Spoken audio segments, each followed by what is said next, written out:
understand this, you have to go back to what young brother here referred to as the house Negro and the field Negro. Back during slavery, there was two kinds of slaves. There was the house Negro and the field Negro. The house Negro, they lived in the house with master. They dressed pretty good. They ate good because they ate his food, what he left. They lived in the attic or the basement, but still they lived near their master.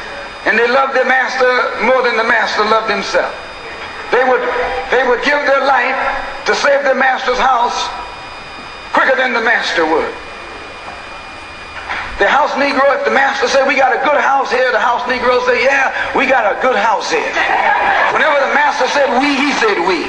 That's how you can tell a house Negro.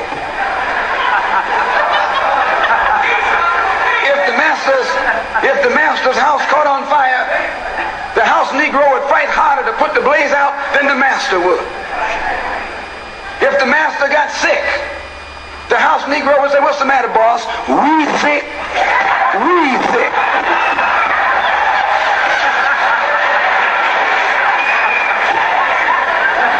He identified himself with his master more than his master identified with himself.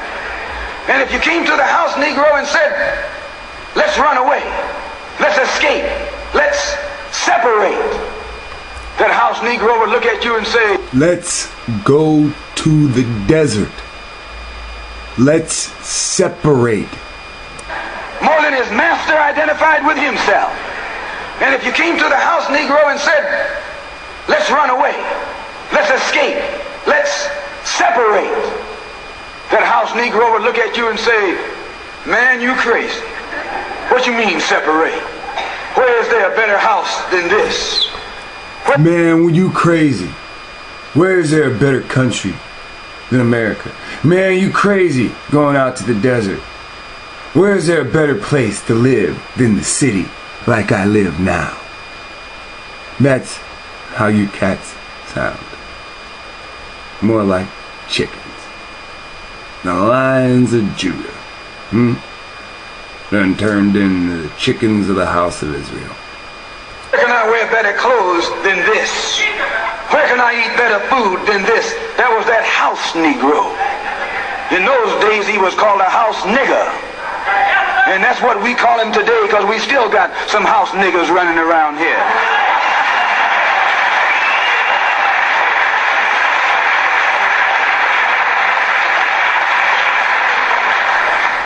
This modern house Negro loves his master. He wants to live near him. He'll pay 3 times as much as the house is worth just to live near his master. And then brag about, I'm the only Negro out here.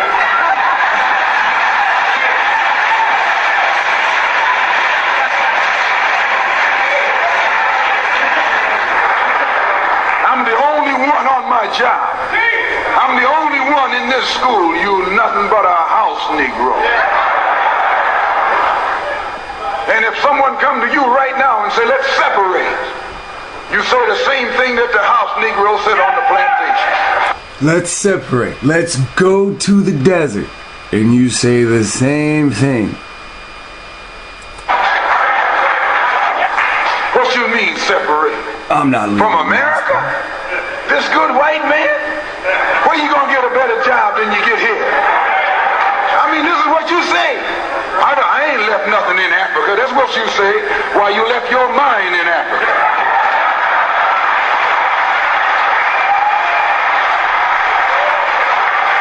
That's how you think. Because you've been trained. You've been trained. That's the way you think.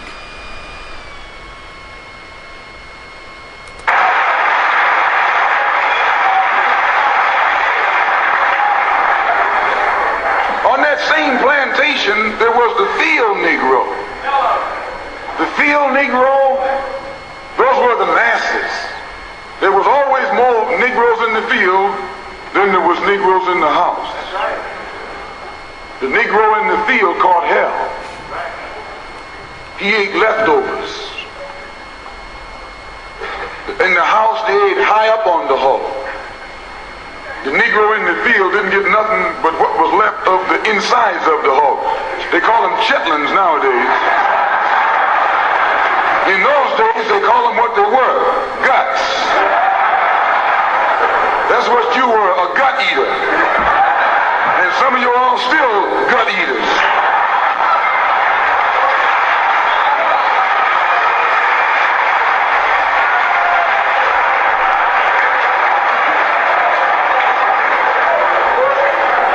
You understand that? You're not even forced to eat that shit anymore. And you still chase it like it's the poor man's delicacy. The field Negro was beaten from morning till night.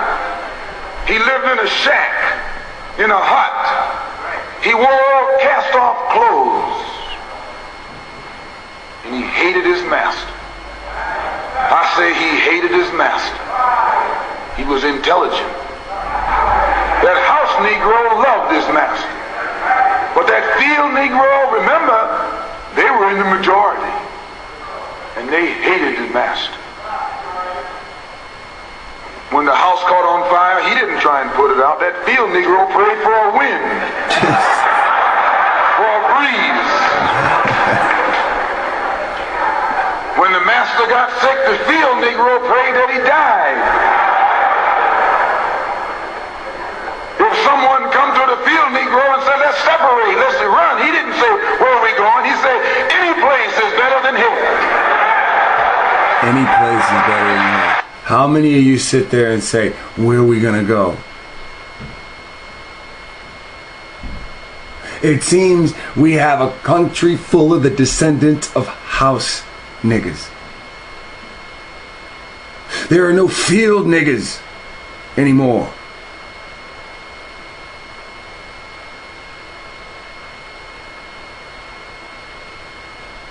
Man gets out of jail, goes right back into the city. Never once thinks, let me get the fuck away from all these people.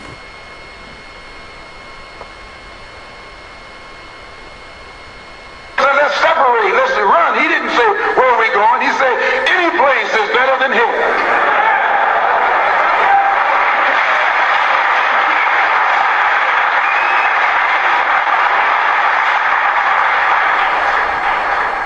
You got field Negroes in America today. I'm a field Negro. The masses are the field Negroes. When they see this man's house on fire, you don't hear these little Negroes talking about our government is in trouble. They say the government is in trouble. I'm a field Negro. You heard me each time in these videos. Imagine a Negro, our government. I even heard one say our astronauts. They won't even let him near the plant. And our astronauts, our Navy, that's a Negro that's out of his mind. Out of his fucking That's a mind. Negro that's out of his mind. Just as the slave master in that day used Tom, the house Negro, to keep the field Negroes in check.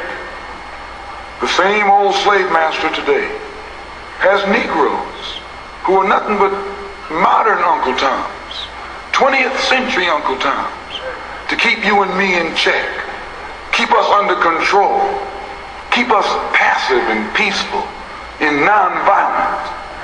That's Tom making you non-violent. It's like when you go to the dentist and the man is going to take your tooth. You're going to fight him when he starts pulling.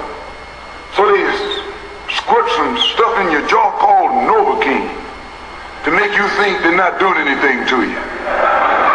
So you sit there and because you got all that Novocaine in your jaw, you suffer peacefully.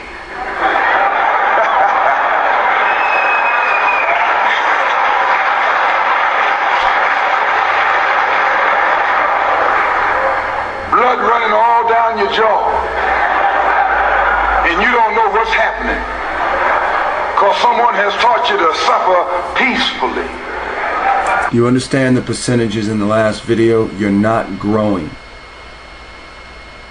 You are a bush that is constantly trimmed. You cannot advance in this society. The white man do the same thing to you in the street. When he want to put knots on your head and take advantage of you and don't have to be afraid of you fighting back. To keep you from fighting back, he get these old religious Uncle Toms to teach you and me that just like Novocaine, suffer peacefully. Don't stop suffering, just suffer peacefully. As Reverend Cleave pointed out, let your blood flow in the streets. This is a shame. And you know he's a Christian preacher. If it's a shame to him, you know what it is to me.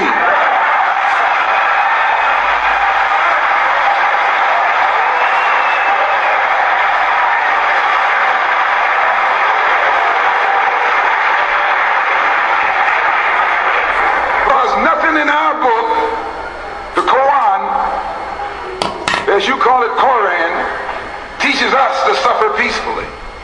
Our religion teaches us to be intelligent, be peaceful, be courteous, obey the law, respect everyone. But if someone puts his hand on you, send him to the cemetery.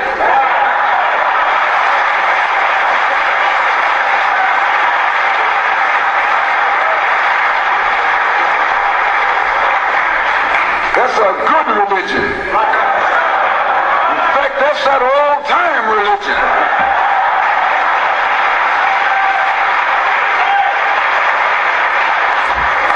That's the one that Ma and Pa used to talk about.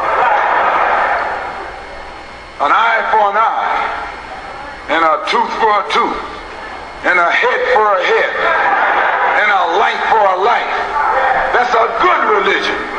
And then anybody, no one resents that kind of religion being taught but a wolf who intends to make you his meal. This is the way it is with the white man in America. He's a wolf and you're a sheep. Anytime a shepherd, a pastor, teach you and me not to run from the white man, and at the same time teachers don't fight the white man, he's a traitor to you and me. Don't lay down our life all by itself. No. Preserve your life. It's the best thing you got. And if you got to give it up, let it be even Stephen.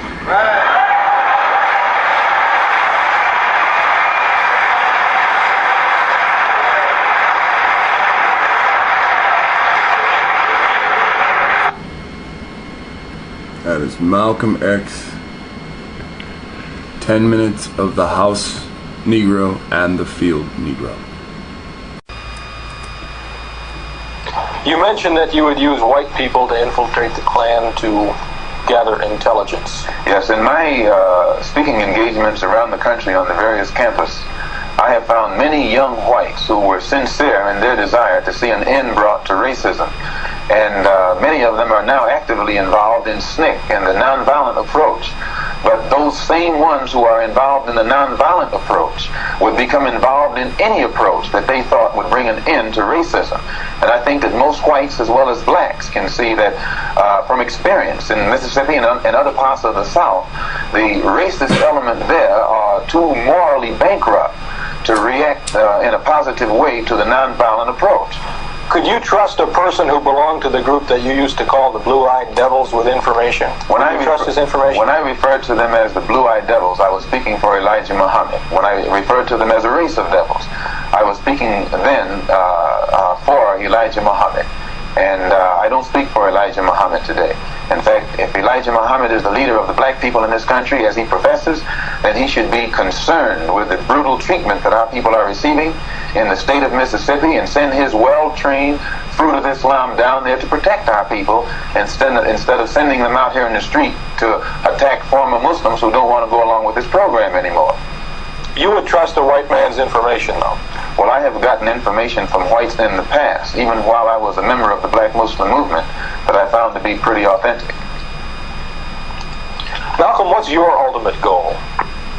My ultimate goal is to make whatever contribution I can toward bringing about complete freedom, justice, and equality for black people in this country, complete respect and recognition as human beings. And the Organization of Afro-American Unity, which we've now formed, has that as its aim, to lift the struggle for freedom of the Negro in this country from the level of civil rights to the level of human rights, and carry out a program which will be designed to make us recognized and respected as human beings, as members of the human family, wherein our human rights will be respected, and then we think our civil rights, the recognition and respect of our civil rights, will be automatic.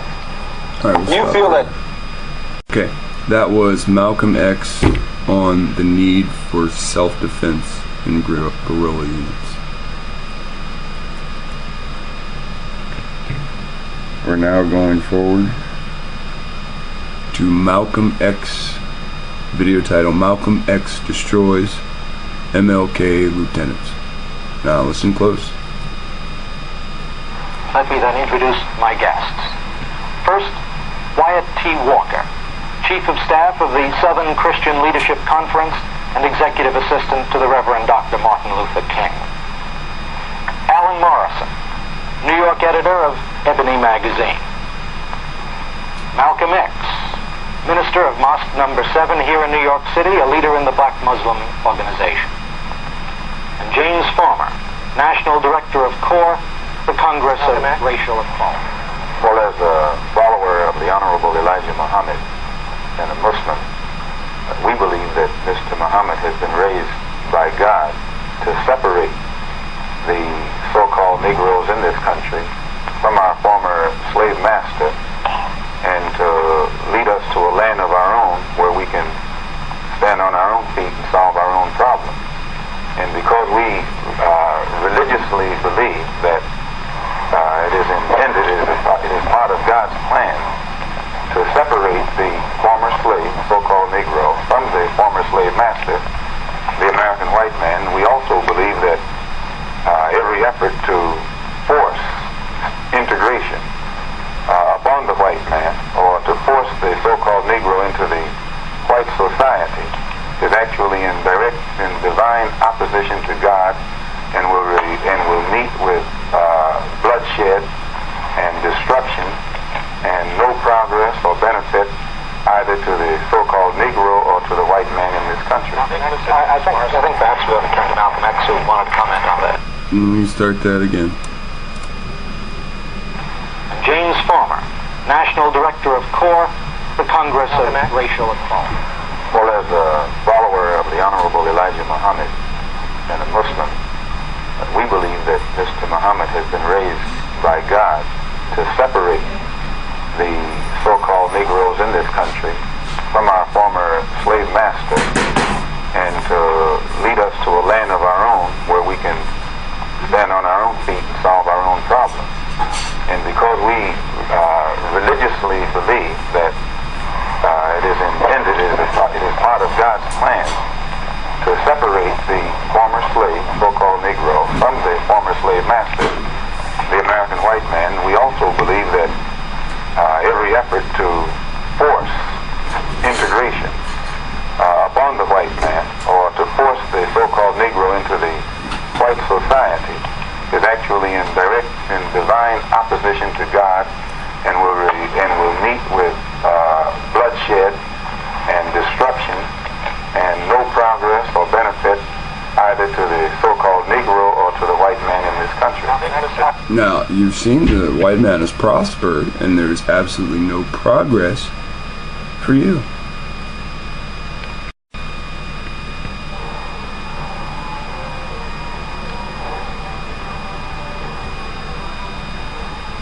We believe in the truth that is in the Bible, but we don't believe in the lies that the white man has put in the Bible.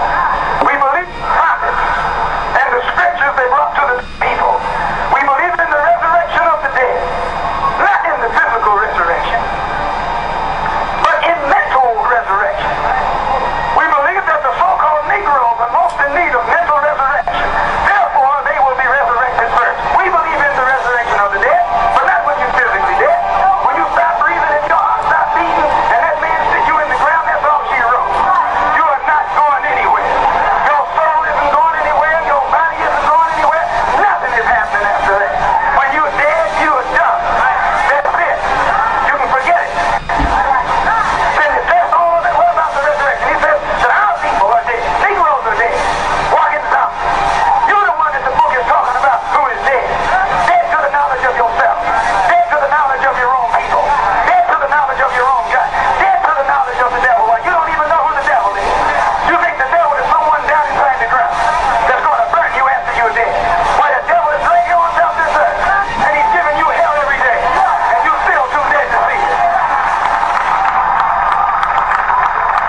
Did you hear that? You're the people the Bible's talking about in the last days. Listen. I want you to listen up. This shit don't happen. Valley of Dry Bones ain't in your neighborhood. That's the desert. The valley between two mountains. Valley of Dry Bones. You are the dry bones. You are the prodigal son. You are the lost sheep. You are the people about whom the Bible is speaking, who will stand up in the last day when the trumpet is sounded. Black people are waking up. Black people are standing up. Black people are rising up, and they're throwing back. We believe we are the people of God's choice. That's what we believe. We believe we're the chosen people. We don't believe Jews are the chosen people. We don't believe Jews are the ones going to the promised land. We don't think Jews are a part of God. No, Jews are nothing but another part of that same race of devils that come out of Europe. They didn't even come out of the Holy Land. They come out of the caves of Europe. Furthermore, we believe we are the people of God's choice. As it is written that God would choose the rejected and despised. And we can find no other person fitting this description in these last days more than the so-called Negroes in America. We believe in the resurrection of the righteous. We believe in the judgment. We believe this first judgment will take place as God revealed right here in America. The judgment will take place in America. The resurrection will take place in America. The judgment will take place in America. The separation will take place in America. And the destruction will take place in America. Where in the hell can you separate from them in America? The only place they don't like it is in the desert. Because there's no shade.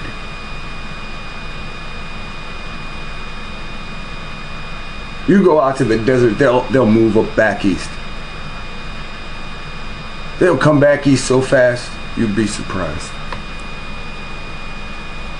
Doom will take place in America. Doomsday will take place right here. This is the place the Bible is talking about. When the Bible mentions Babylon, it means America. When the Bible mentions Sodom and Gomorrah, that's America. When the Bible mentions Egypt, that's America. This is Rome. This is Babylon. This is that wicked kingdom that God is going to come and set flame to in the last days. Now, how are you going to sit there and say, how can you say that you got to sit there and wait for God if judgment happens here? Wouldn't that mean if you're waiting, you're going to be part of that judgment? Isn't that what that means?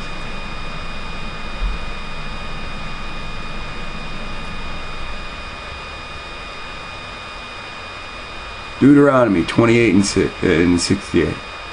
Hey, how about we go a little bit further, and instead we'll go to Deuteronomy .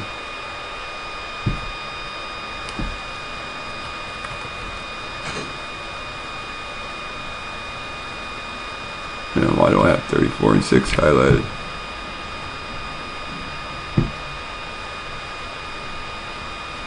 Look at that. And he buried him in Moab. So let's just look at Deuteronomy 34.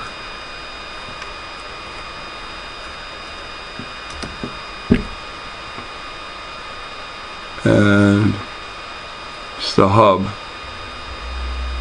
Gives us all this stuff, right? Alright. Something that's incidental about him. One of his incidental characteristics. So there's nothing else to it. He's just white. But when you get the white man over here in America and he says he's white, he means something else.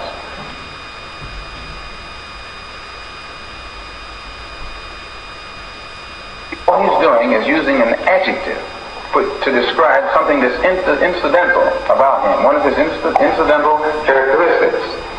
So there's nothing else to it. He's just white. But when you get the white man over here in America and he says he's white, he means something else. You can listen to the sound of his voice when he says he's white. He means he's boss. That's right. That's what white means in this language. You know the expression free, white, and 21. He made that up. He's letting you know all of them mean the same. White means free, boss. He's up there. So that when he says he's white, he has a little different sound in his voice. And I know you know what I'm talking about. This was what I saw was missing in the Muslim world. If they said they were white, it was incidental. White, black, brown, red, yellow, it doesn't make any difference what color you are. And so this was the religion that I had accepted and had gone there to get a better knowledge of it. But despite the fact that I saw that Islam was a religion of brotherhood, I also had to face reality. And when I get back into this American society, I'm not in a society that practices brotherhood. I'm in a society that might preach it on Sunday, but they don't practice it on no day, on any day. And so since I could see that America itself is a society where there is no brotherhood, and that this society is controlled primarily by racists and segregationists, and it is, who are in Washington, D.C. in positions of power, and from Washington, D.C. they exercise the same forms of brutal oppression against dark-skinned people in South and North Vietnam, or in the Congo, or in Cuba, or in any other place on this earth where they're trying to exploit and oppress. This is a society whose government doesn't hesitate to inflict the most brutal form of punishment and oppression upon dark-skinned people all over the world. To wit, right now, what's going on in and around Saigon and Hanoi, and in the Congo and in elsewhere. They are violent when their interests are at stake. But all of that violence that they display at the international level, when you and I want just a little bit of freedom, we're supposed to be nonviolent. They're violent. They're violent in Korea, they're violent in Germany, they're violent in the South Pacific, they're violent in Cuba, they're violent wherever they go. But when it comes time for you and me to protect ourselves against lynchers, they tell us to be nonviolent.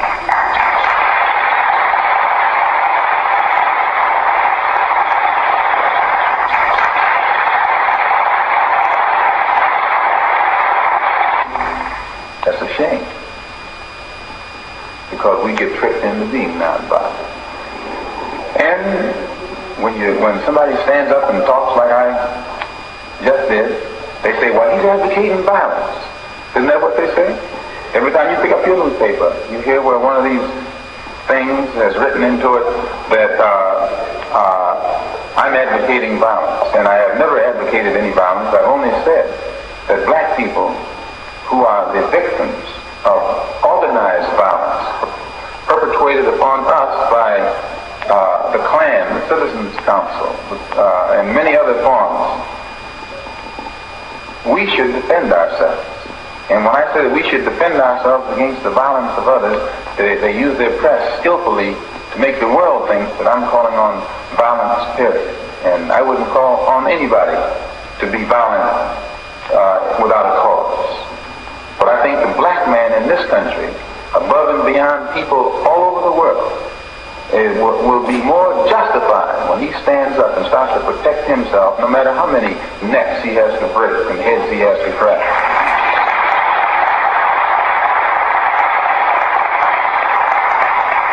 I saw in the paper where on the television, where they took this black woman down in Selma, Alabama, and knocked her right down on the ground, dragging her down the street. You saw it. You're trying to pretend like you didn't see it because you knew you should have done something about it and didn't. It showed that the sheriff and his henchmen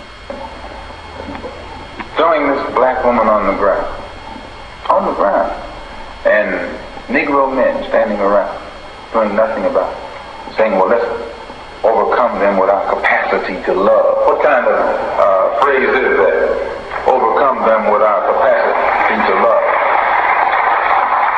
And then it disgraces the rest of us, because all over the world the picture is flashed showing a black woman with some white brutes with their knees on her, holding her down, and full-grown black men standing around watching it. Why, you are lucky to let you stay on earth, much less stay in the country. When I saw it, I dispatched a wire to Rockwell. Rockwell was one of the agitators down there. Rockwell, this Lincoln Rockwell.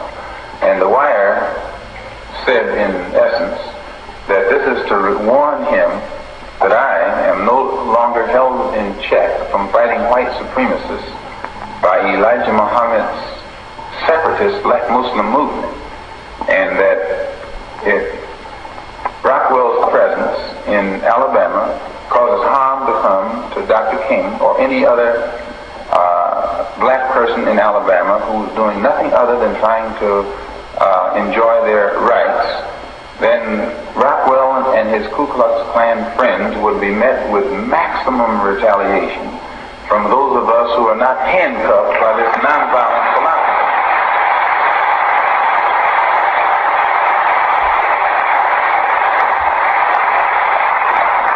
And I haven't heard from Rockwell since.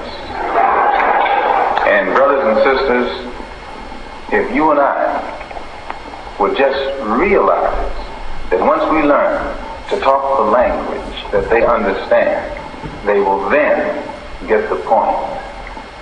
You can't ever reach a man if you don't speak his language. If a man speaks the language of brute force, you can't come to him with peace. Why, good night. He'll break you in two, as he has been doing all along. If a man speaks French, you can't speak to him in German. If he speaks Swahili, you can't communicate with him in Chinese. You have to find out, what does this man speak? And once you look... And you understand, this man was a negotiator. Columbus came here with a bull papacy to what? To bring greetings and blessings. But instead he drew his sword to steal.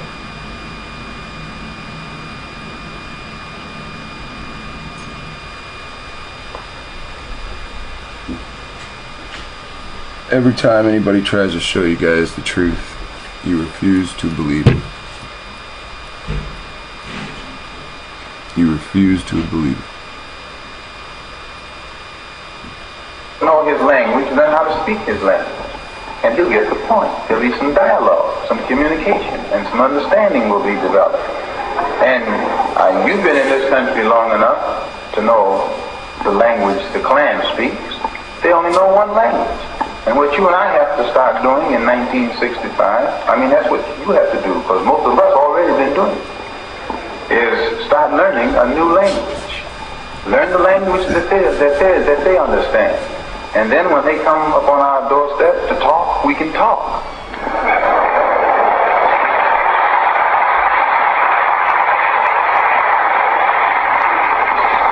And they will get the point. There'll be a dialogue. See, he said when they come on our doorstep, this isn't to go out and seek them under these circumstances. We need to leave and separate ourselves from them. They have issues with that. They will follow to try to say, no, you can't do this. There'll be some communication, and I'm quite certain there will then be some understanding. Why? Because the Klan is a cowardly outfit. They have perfected the art of making Negroes be afraid. And as long as the Negro's afraid, the Klan is safe. But the Klan itself is coward. They never come, one of them never come after one of you. They all come together. Sure, they're scared of you. And you sit there when they put the rope around your neck saying, forgive them, Lord, they know not what they do. As long as they've been doing it, they're experts at it. They know what they're doing.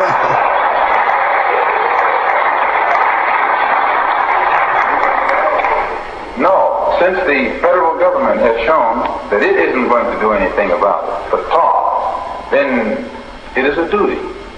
It's your and my duty. As men, as human beings, it's our duty to our people to organize ourselves and let the government know that if they don't stop that Klan, we'll stop it ourselves. And then you'll see the government start doing something about it. But don't ever think that they're going to do it just on some kind of morality basis. No.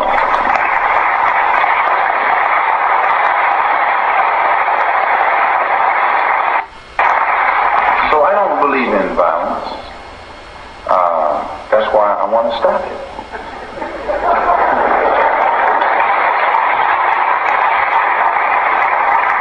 And you can't stop it with love. Not love of those things down there. No. So, we only need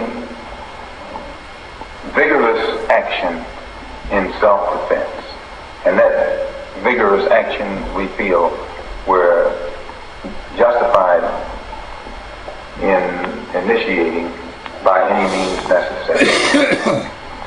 Now the press behind it, they call us and violence in reverse. This is how they psycho you.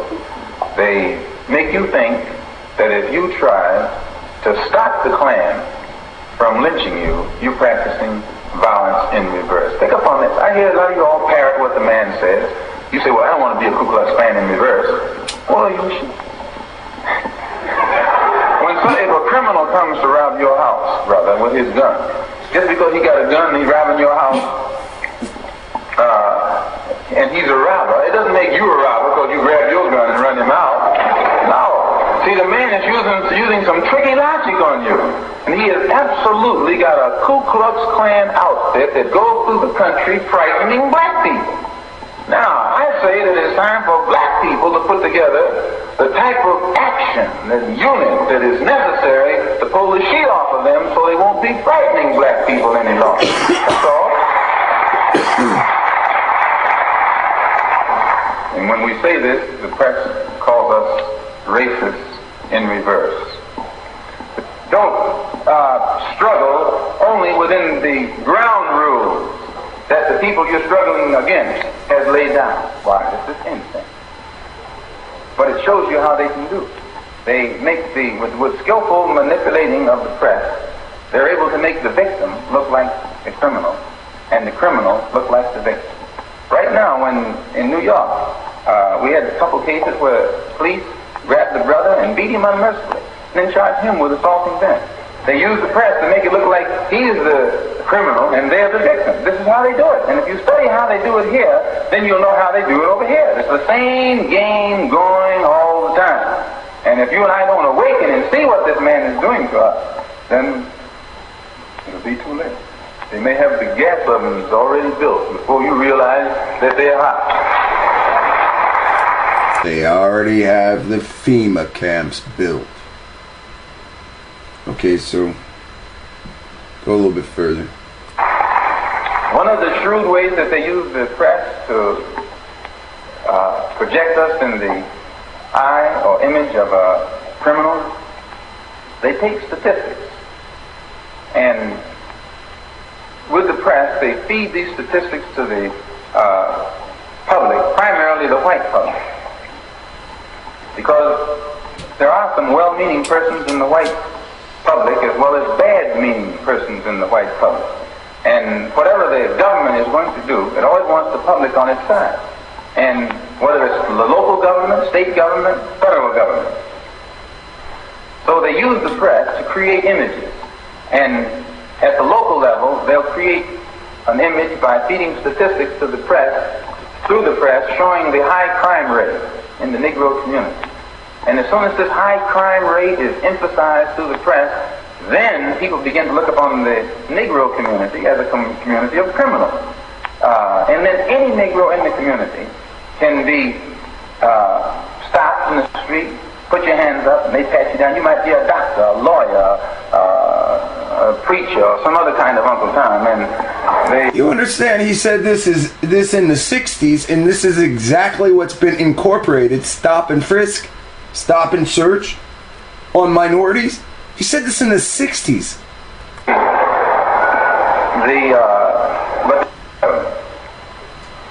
So they use the press to create images. And at the local level, they'll create an image by feeding statistics to the press, through the press, showing the high crime rate in the Negro community. And as soon as this high crime rate is emphasized through the press, then people begin to look upon the Negro community as a community of criminals. And then any Negro in the community can be stopped in the street, put your hands up, and they pat you down. You might be a doctor, a lawyer, a preacher, or some other kind of Uncle Tom. And but despite your professional standing, you'll find that you're the same victim as the man who's in the alley, just because you're black and you live in a black community which has been projected as a community of criminals. This is done. And once the public accepts this image also, it paves the way for a police state type activity in the Negro community. They can use any kind of brutal method to suppress blacks because they're criminals anyway. And what has given this image? The press.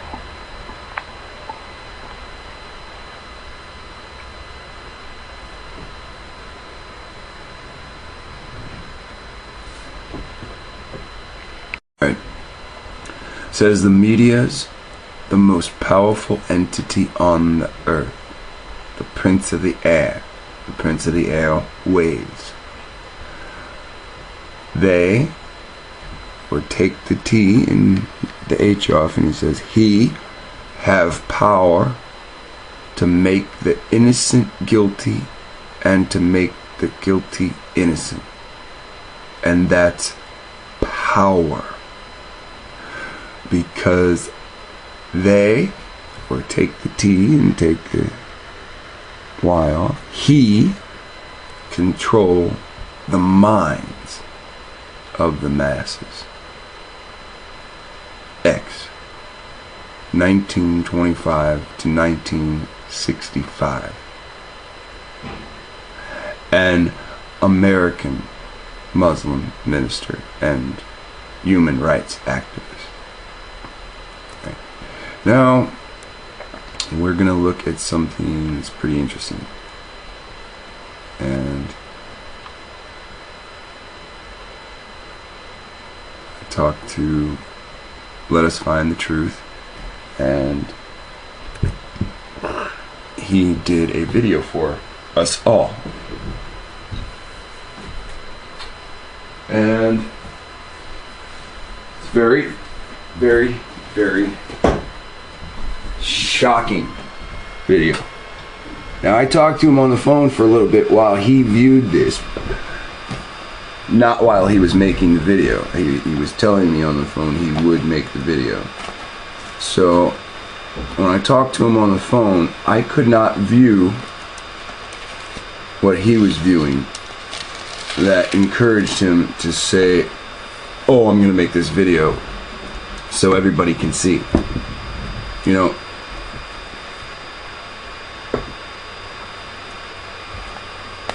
so I'm going to turn to Deuteronomy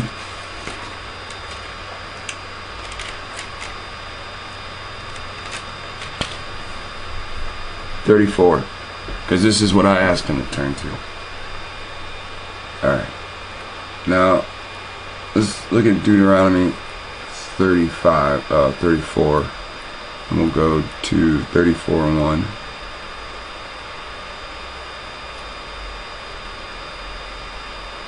Oop.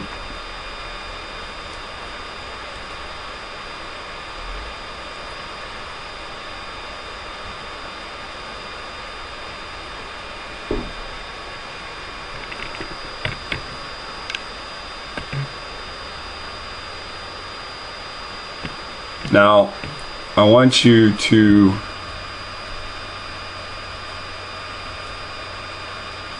be able to see it. I don't want anybody saying, I couldn't see it, and that didn't have enough sense to open up their own Bible. And it says, then Moses climbed Mount Nebo. Now, Mount Nebo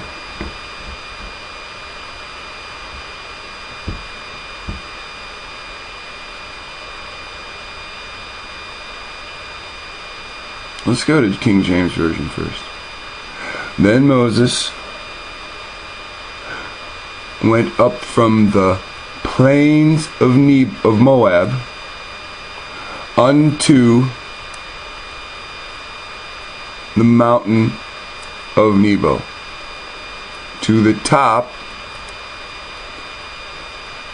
of Pisgah, that is over against Jericho. And the Lord showed him the land of Gilead unto Dan. Now, I want you to watch this.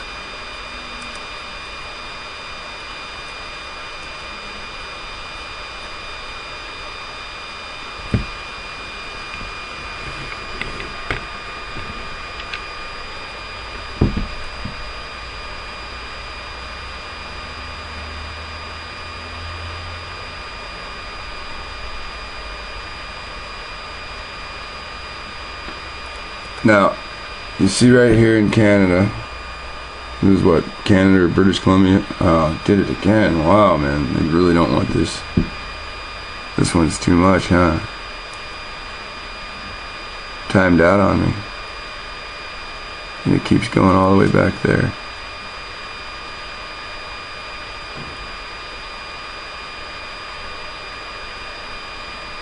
Okay.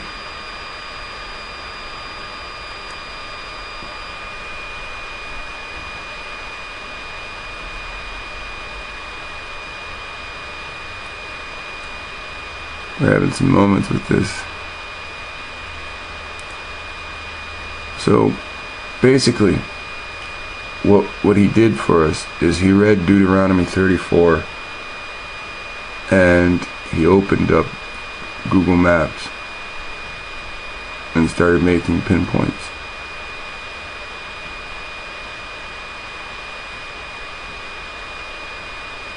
Now, this is a mountain called Mount Seir, or if you look, it's basically a mountain range that goes all the way down.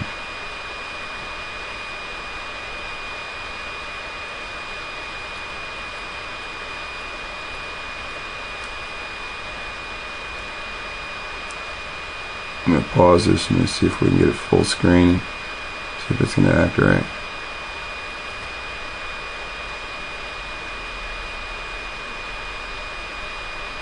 Now right here, you can see it says Pisgah, Mount Nebo, Jericho, Utah.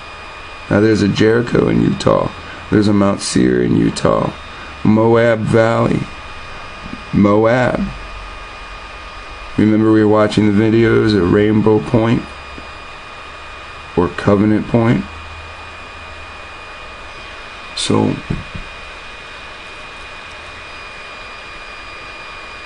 uh-oh, I'm having some problems with it again. Yeah, my computer's getting weird on me. So I'll just play it at this rate and just gonna play lower quality.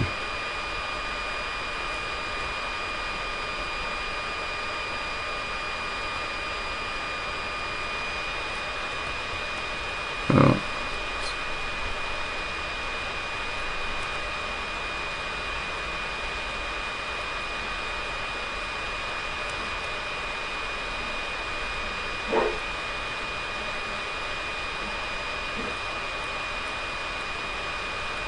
There's over back.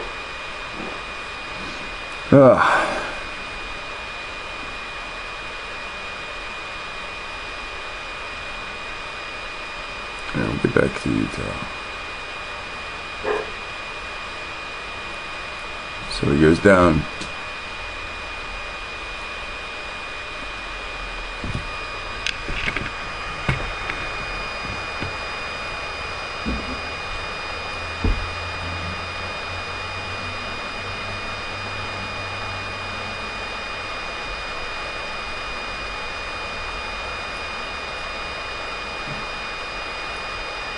In Utah, and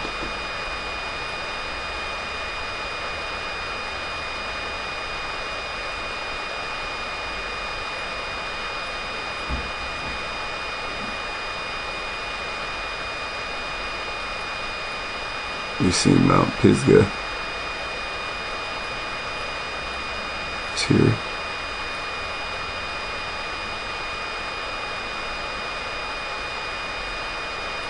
No, for some reason my computer's having a hard time with this right now.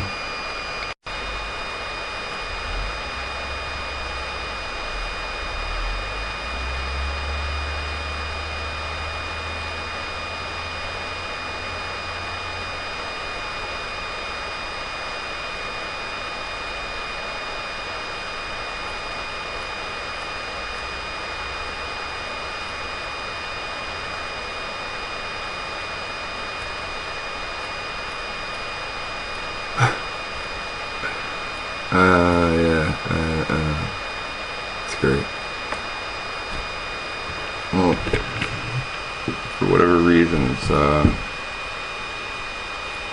it's not playing then.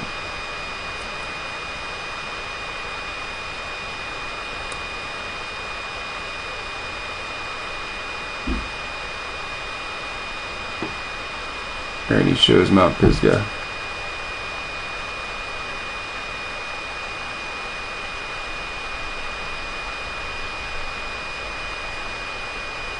That is over against Jericho.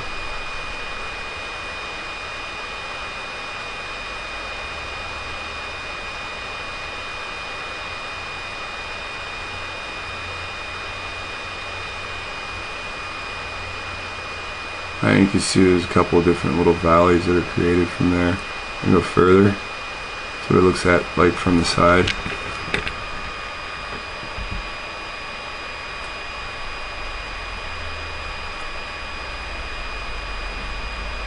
Now,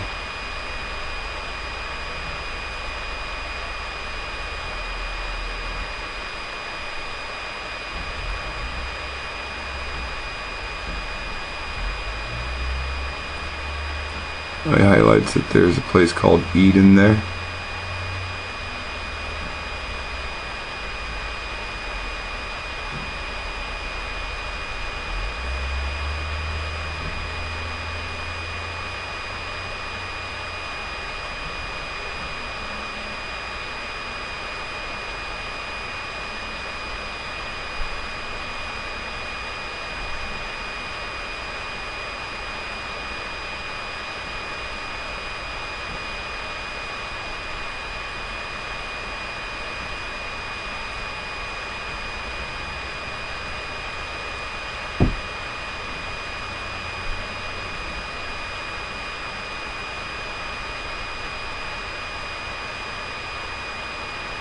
Mount Pisgah's there, and Mount Nebo's here.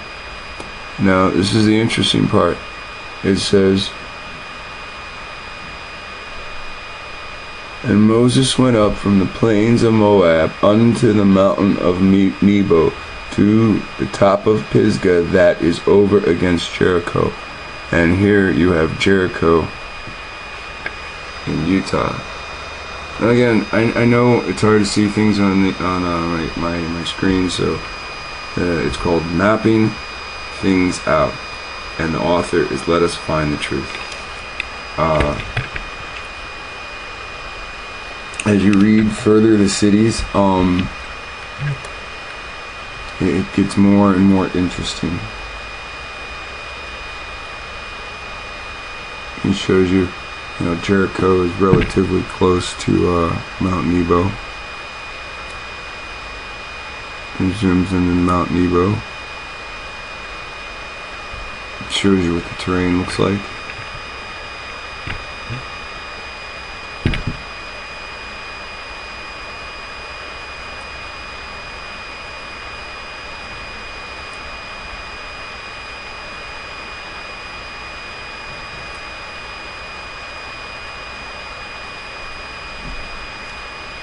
Mount Nebo. And then you have Nephi. Now let me read the next verse to you. Verse 2. Okay, let me read part of verse 1. "And the Lord showed him," Moses, "all the land of Gilead unto Dan, and all of Naphtali, and the land of Ephraim, and Manasseh, and the land of Judah, unto the utmost sea," unto the farthest sea. So, the first thing we have right here is Nephi. And it's an E instead of a A.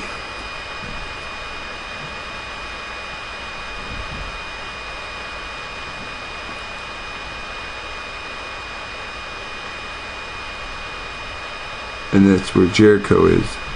So when you look at where Jericho is, he highlights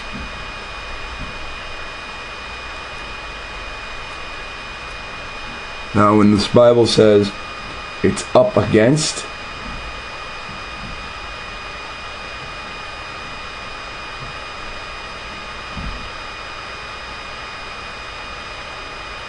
Pisgah that is against Jericho. You can see how close it is. You know, and he makes a pinpoint, maybe Naphtali.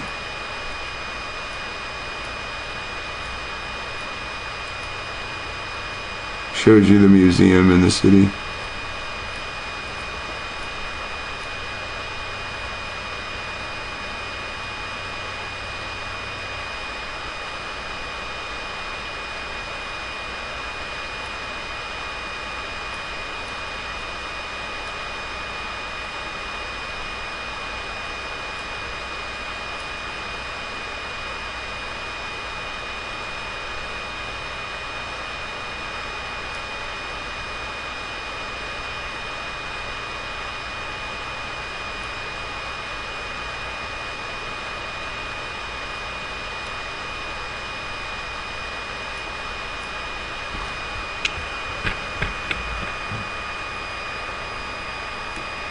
Now, here's another thing, Rainbow Point, and you have Mount Seir in Utah and Rainbow Point.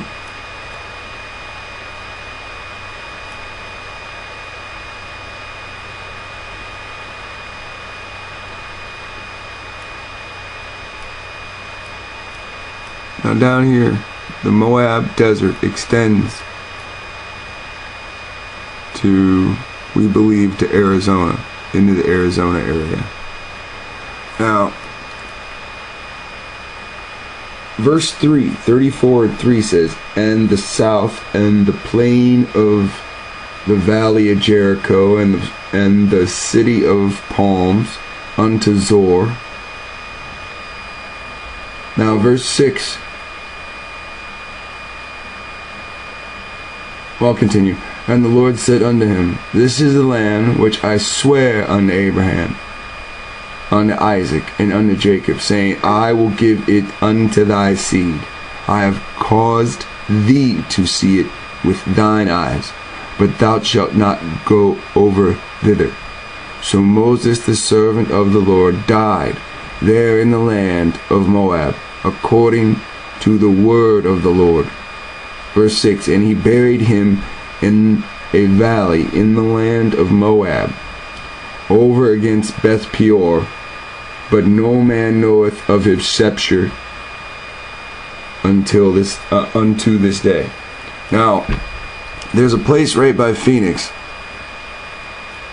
and when we looked for Beth Peor, this is all we could find.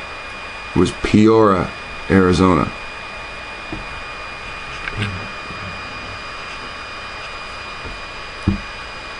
Well, this is all Brother Edward could find.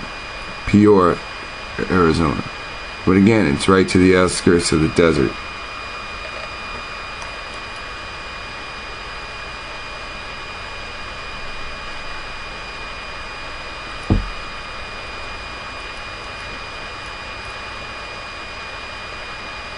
So you have Bashan is brought up somewhere. And you have Bashan right here. Alright, so if you think that, you know, the Mormons just, you know, went around naming everything after the Bible, you know, that's your opinion. You know, but I believe these names existed here before they came. And they knew if they changed them, they'd never remember. You know, so... Look, you have a Mount Seir also down here. You have a Bashan down here.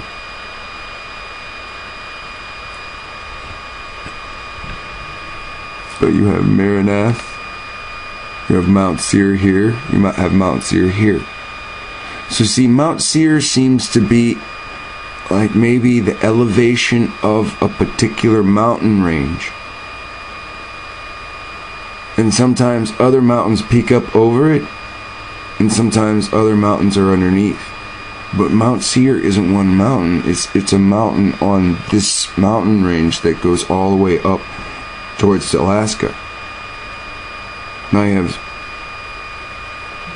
Muslim something here. Islam arrived, Muslims here, natural disasters, flooding. So he's got some different things highlighted. It's pretty interesting. And you have Picard right here. Now I believe Picard was a king, right? And that's here in Mexico. When you go further down Mexico,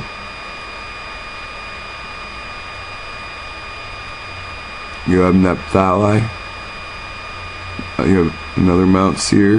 You have another Mount Seir. See how duplicate names? Because it keeps going down the mountain range. Then you have Damascus right here. You have another Bashan over here.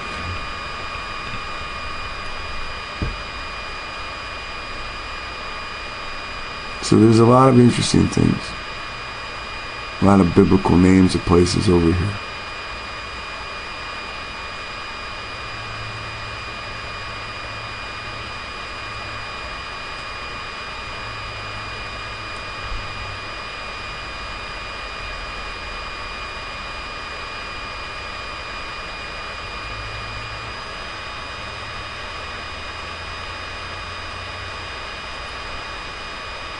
Well,